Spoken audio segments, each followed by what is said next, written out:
But a story isn't a story, is it? Until we feel something about it.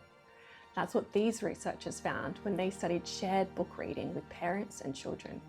The children that were prompted by their parents to share and talk about their emotions were able to use much more complex language in their narratives. See, emotions give our stories the problem and the resolution it needs to have that overall narrative structure. So, to show you how important emotions are in narrative, I would like to share a story from my own childhood about something that made me feel very nervous. So my story takes place when I was in kindergarten. Here's a picture of me in kindergarten. I was very excited to go to kindergarten, and one week I was able to be leader of the lines.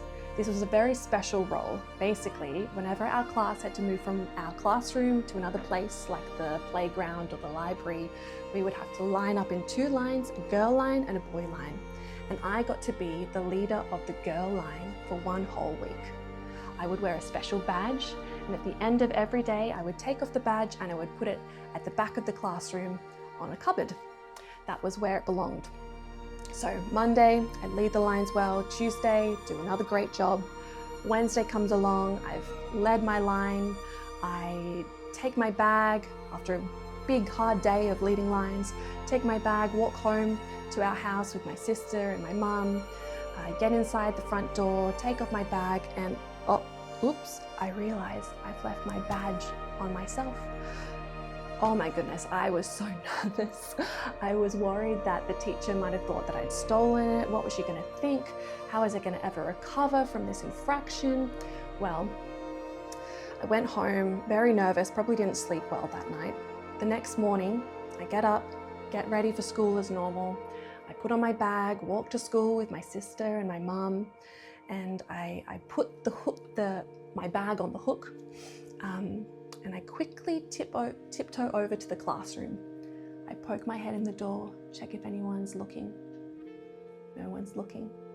So I quickly go to my bag, take the badge out, and I creep up to the cupboard at the back of the classroom, and I place the badge quietly on the desk. Make sure that no one's seen me, and I walk back out.